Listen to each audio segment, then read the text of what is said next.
고등부 친구들 안녕하세요. 벌써 1월의 마지막 주가 한 주 또 남았네요. 와, 이렇게 시간이 빨리 흐릅니다.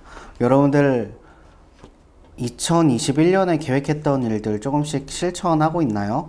어떤 친구들은 이제 고등학교에 올라갔으니까, 어떤 친구들은 고3이 됐으니까 서로 이제 계획했던 것들, 그리고 기도하면서 준비했던 것들이 있는데, 그런 것들 조금씩 이렇게 놓아가고 힘들어가지고 그렇게 됐다면 지금이라도 다시 마음을 다잡고 주님 앞에 이렇게 기도했던 것들, 이루고 싶은 것들을 잘 이뤄가는 우리 모든 고등부 친구들이 되었으면 좋겠어요.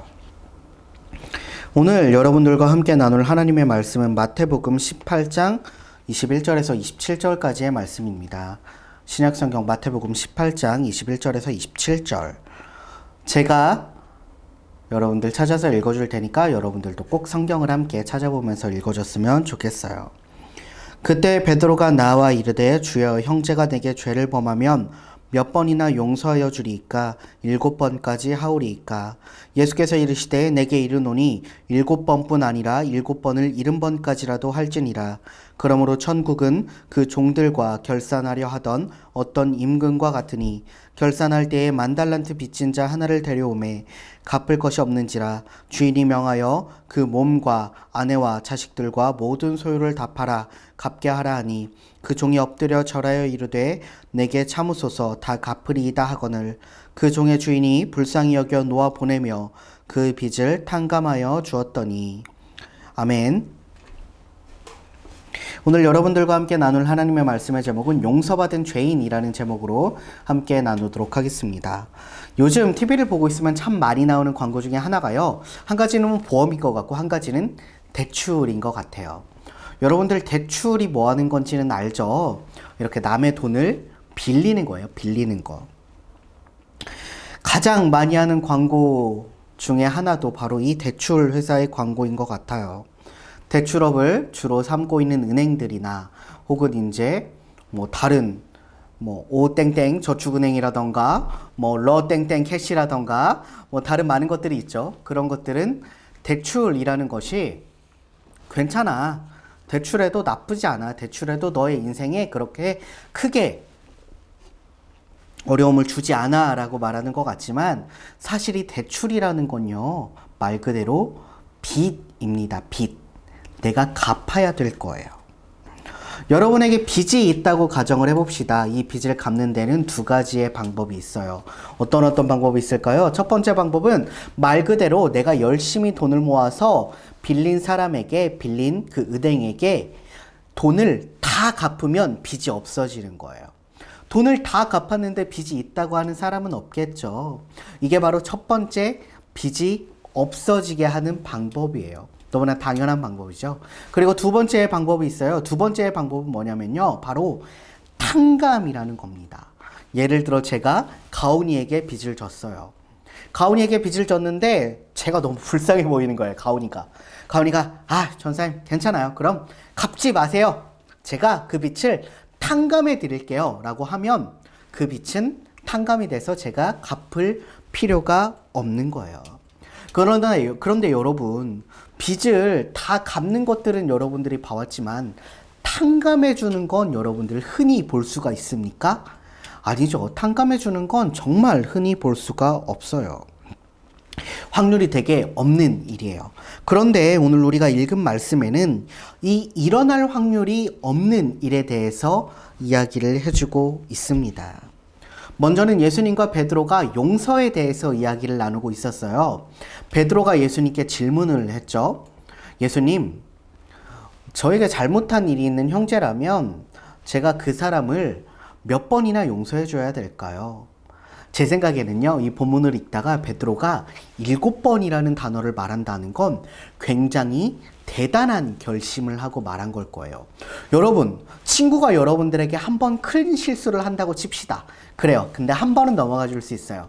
근데 그것이 2번, 3번, 4번 혹은 6번까지 넘어가게 되면 우리는 사실 용서를 하기보다 그 안에 손절을 할 확률이 높겠죠.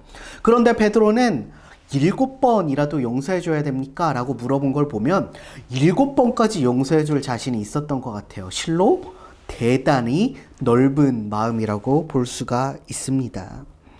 하지만 예수님께서는 그 질문에 대해서 뭐라고 대답하시죠? 7번씩 70번이라도 용서를 하라고 말씀을 하십니다. 이게 숫자로 따지자면 490번인데요. 여러분, 사실 한 사람이 한 사람에게 490번이나 용서를 빌 일이 있겠습니까? 정말 그 정도로 잘못한 사람이면 진짜 진작 손절할 것 같은데, 어쨌든 그런 사람이라도 7번씩 70번씩이라도 용서를 하라는 건 490번이라는 그걸 딱 숫자를 정해놓은 게 아니라 여러분들이 죽을 때까지 평생 동안 용서하면서 살라라는 예수님의 이야기입니다.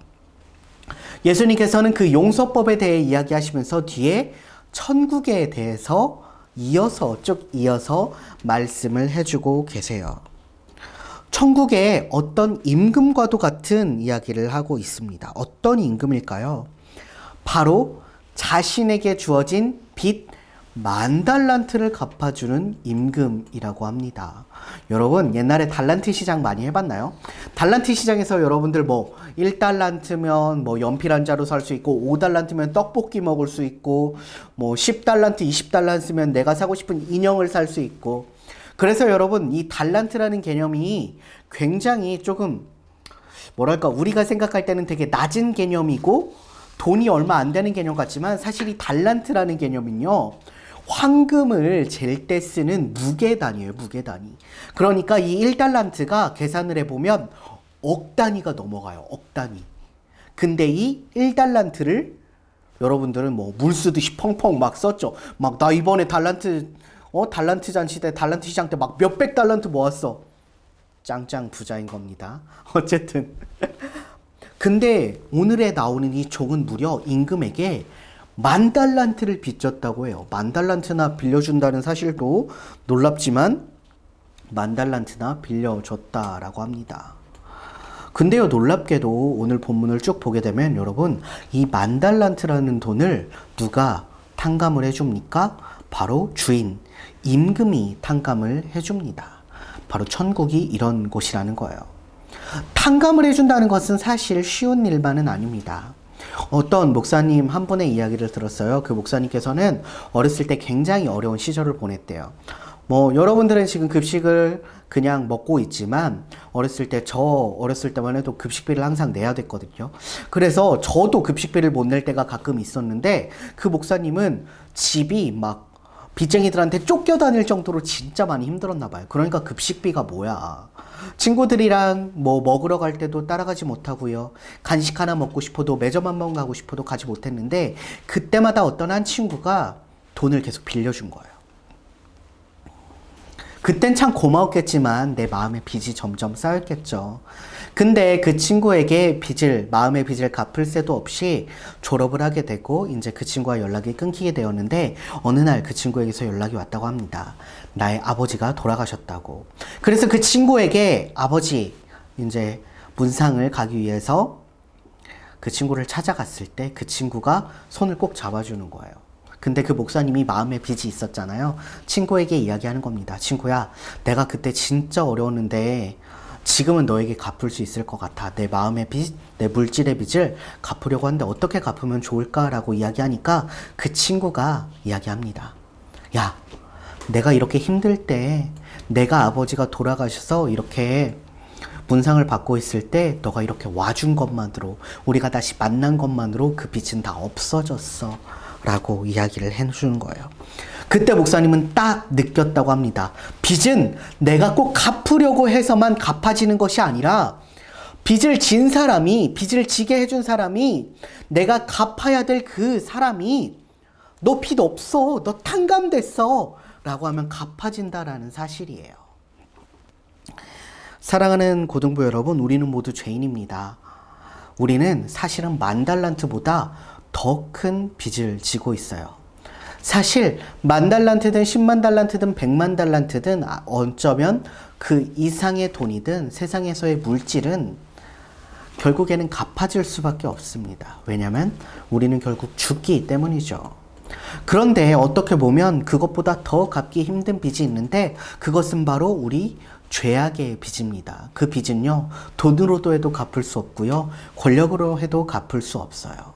오직 하나님의 은혜로만 갚을 수 있는 빚이 바로 그 빚입니다. 아담이 태초에 하나님께 범죄함으로 우리는 항상 하나님 앞에 빚을 지게 되었습니다. 그리고 여러분들의 삶 가운데, 저의 삶 가운데 항상 죄악된 생각들, 죄악된 삶으로 말미암아 우리는 죽을 수밖에 없는 존재였지만 예수 그리스도의 십자가의 그 놀라운 단 한 번의 희생으로 말미암아 우리의 빚이 다 탕감된 거예요. 그 10,000달란트의 빚을 탕감해준 그 임금님처럼 하나님께서 우리의 빚을 완전히 감당하신 거예요. 그런데요, 오늘 본문 말씀에 탕감됐다라는 이야기 뒤에 뭐가 나오냐면요, 그 탕감받은 그 사람에 대한 이야기가 나옵니다. 그 종은 다른 사람을 찾아가요. 다른 사람을 찾아가서 그 10,000달란트보다 정말 10,000분의 1도 안 되는 그 돈, 10,000,000분의 1이나 될까 말까 한 그 돈을 빌려간 사람에게 너 왜 돈 안 갚아? 이러고 있는 거예요. 웃기죠? 우리는 값없이 탕감을 받았는데, 우리는 정말 하나님의 은혜로 탕감을 받았는데, 우리의 죄사함이 없어졌는데, 다른 사람들을 보면서 야, 너네 아직도 그 죄의 빚을 지고 있어? 라고 얘기한 거예요. 왜?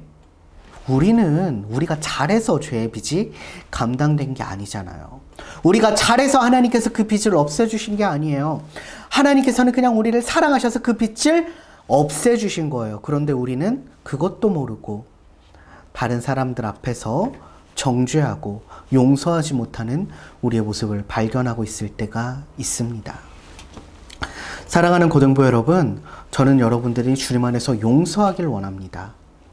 하나님께서 우리를 용서하셨던 것처럼, 하나님께서 우리 죄악의 빚을 예수님을 통해서 감당하게 하셨던 것처럼, 우리 또한 우리 주변 가족들, 친척들, 친구들 혹은 많은 사람들, 우리에게 정말 다른 빚을 지게 하는 친구들이 있을 거예요. 그 친구들에게 먼저 다가가서 용서하고 사랑하고 주님께서 우리에게 주신 그 복음의 사랑, 십자가의 사랑을 전하는 우리 모든 고등부 친구들이 되기를 주님의 이름으로 소망합니다. 기도하겠습니다. 사랑의 하나님 아버지, 감사합니다. 주님께서 우리를 사랑하셔서 이렇게 함께 예배드릴 수 있게 하심에 감사합니다. 주님, 많은 어려움 가운데서도 우리를 사랑하여 주시고 우리의 죄악된 빚을 감당하여 주심에 감사합니다. 그 10,000달란트의 빚을 다 탕감해 주셨던 그 임금님처럼 주님께서 우리의 빚을 탕감해 주셨습니다. 우리가 그것을 믿고 세상에 나아가서 주님께서 우리를 용서하셨던 것처럼, 사랑하셨던 것처럼 우리 주변의 사람들을 사랑하고 용서하는 우리 모든 고등부 친구들 될 수 있게 도와주세요. 일주일간의 삶에도 주님께서 함께 하실 것을 믿습니다. 사랑이 많으신 예수님의 이름으로 기도드립니다. 아멘.